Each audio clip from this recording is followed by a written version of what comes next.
नमस्कार मित्रों, खेल और खिलाड़ियों की आवाज़ खेल पथ में आपका हार्दिक स्वागत है। दोस्तों, उत्तर प्रदेश में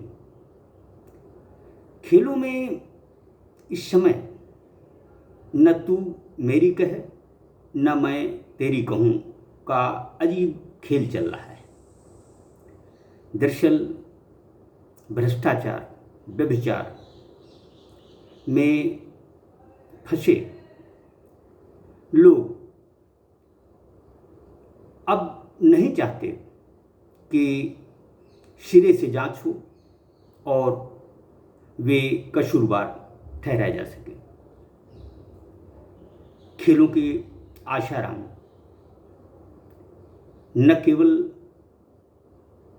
शातिर हैं, बल्कि एक तीर से कई शिकार करने में भी माहिर हैं। खेलों के आशाराम जी फिलवक्त मुसीबत में हैं और वह उत्तर प्रदेश के कुछ नौकरशाहों से काफ़ी नाखुश भी हैं। आशाराम जी क्षेत्रीय क्रीड़ाधिकारी सेठी से भी काफ़ी नाखुश हैं। आशाराम का मानना है कि सेठी के उल्टे सीधे वक्तव्यों से उनकी छवि धूमिल हुई है। इसी तरह से जब से खेल विभाग से एक वरिष्ठ आईएएस अधिकारी नवनीत सहगल जी जुड़े हैं, तब से कई भ्रष्टाचारियों की बाँछें खिल सी गई हैं। उन्हें यह भरोसा है कि सहगल जी उनकी मदद करेंगे। यह गलत है। सहगल जी किसी की मदद नहीं करेंगे। सहगल जी तो आए ही इसी काम के लिए कि जो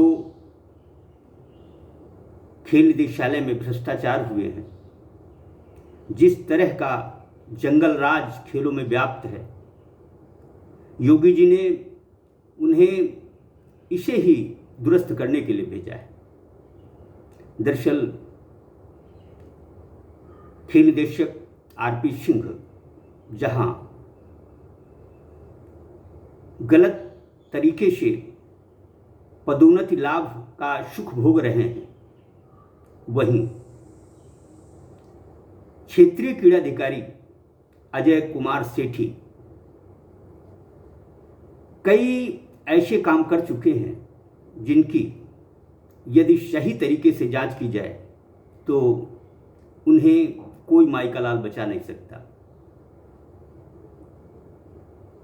आशाराम ने जिस तरह खबरनवीशों को यह बताया है कि उनके खिलाफ भारतीय ओलंपिक संघ के पूर्व पदाधिकारी षड्यंत्र रच रहे हैं, आशाराम ने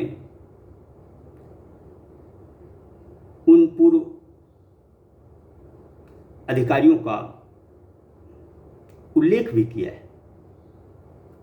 लेकिन उनकी जड़ों में मठा उत्तर प्रदेश के कौन से खेल संगठन के पदाधिकारी और नौकरशाह डाल रहे हैं, इसका उल्लेख नहीं किया है। यह बात समूचे उत्तर प्रदेश के खेल हलके में तैर रही है कि आखिर आशाराम को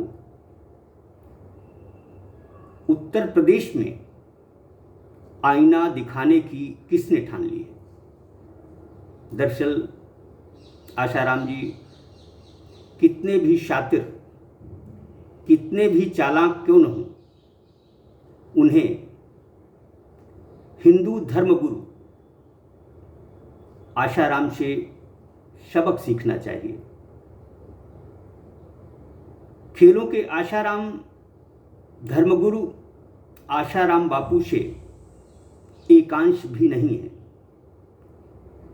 जिस व्यक्ति के देश विदेशों में करोड़ों अनुयायी रहे हैं, उसे भी अपने गुनाहों की सजा जेल में भुगतनी पड़ रही है। खेलों के आशाराम जी, आप कितना पैंतरेबाजी चल लें, लेकिन आपको एक न एक दिन अपने गुनाहों की सजा जरूर भोगनी होगी। आप जो 4 दशक का खेल हवाला दे रहे हैं, उसमें आपने क्या क्या गुल खिलाए हैं, यह बात किसी से भी छिपी हुई नहीं है। दरअसल यदि खेलों के आशाराम की समूची कुंडली खंगाली जाए तो बहुत से राज फाश हो सकते हैं। दरअसल खेलों के आशाराम गलतफहमी में जी रहे हैं। गलतफहमी इसलिए भी जायज है क्योंकि उत्तर प्रदेश के किसी भी खेल संगठन पदाधिकारी में इतनी ताकत नहीं कि आशाराम का बालबांका भी कर सके। दरअसल इसकी भी मुख्य वजह यही है कि आशाराम उत्तर प्रदेश में खेलों के तारणहार हैं। यह जिस संगठन को चाहेंगे उसे चलने देंगे, जिसे नहीं चाहेंगे उसके पैरेलल दूसरे संगठन खड़ा कर देंगे। जिस तरह से इन्होंने हैंडबॉल में किया है। दरअसल आशाराम की करतूतें जग जाहिर हैं। बच्चा बच्चा जानता है कि यह बहुत ही निकृष्ट किस्म का व्यक्ति है।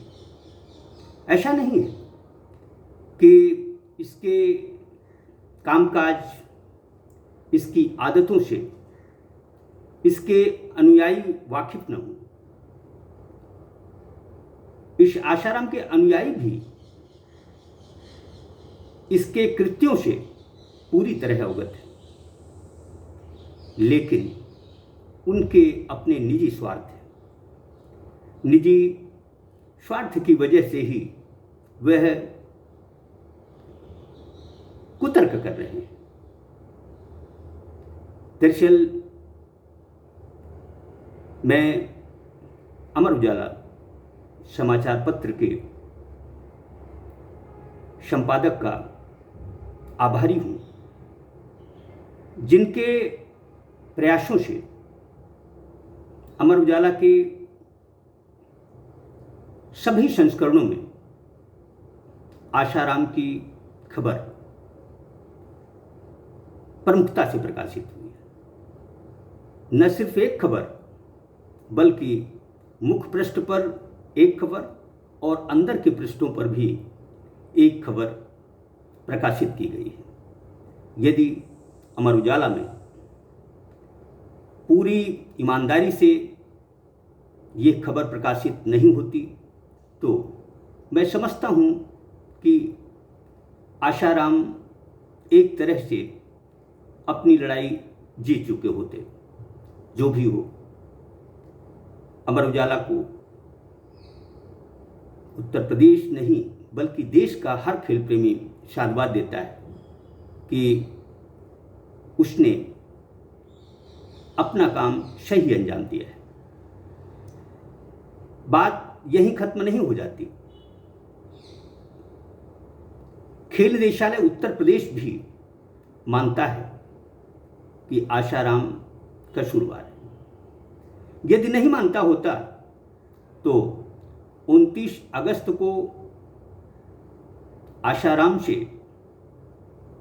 केडी सिंह बाबू स्टेडियम खाली करने के निर्देश नहीं दिए जाते। जो भी हो, इस मामले में अभी थोड़ी सी हीला हवाली बरती जा रही है। जो काम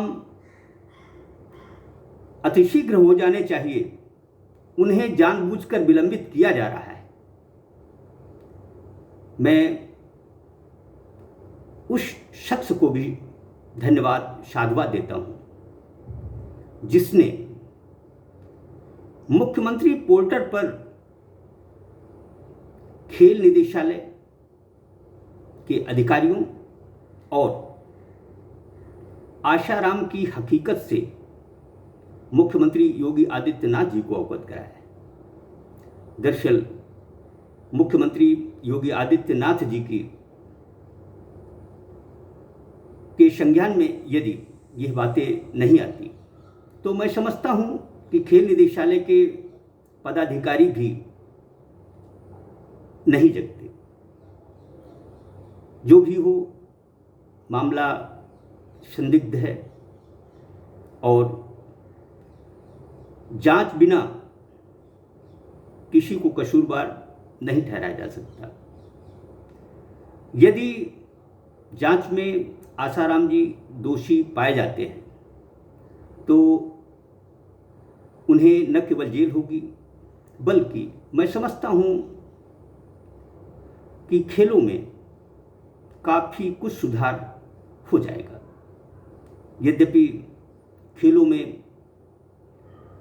एक ही आशाराम नहीं है, और भी बहुत से आशाराम हैं। अब तक अधिकारियों, खेलनहारों के खिलाफ हमारे देश की 50 से अधिक बेटियां अपने साथ हुए दुराचार की शिकायत कर चुकी हैं। दुख और अफसोस की बात है कि अब तक किसी लड़की को न्याय नहीं मिला है। हर बार या तो लड़की को इतना डरा धमका दिया जाता है या उसे प्रकरण वापस लेने के लिए मजबूर किया जाता है, या जो जांच समितियां बनती हैं वह गुनहगार को बचाते हुए निर्दोष को मामले वापस लेने के लिए मजबूर करते हैं। आशाराम के मामले में भी यही कुछ चल रहा है। अब देखना यह है कि भविष्य में आशाराम को उनके कृत्यों की सजा मिलती भी है या नहीं मिलती है। क्या उनके मित्र नौकरशाह आशाराम की मदद करेंगे? ये भी सोचने की बात है। जो भी हो, मैं समझता हूं कि पाप का घड़ा भर चुका है, बस अब वो फूटने ही वाला है।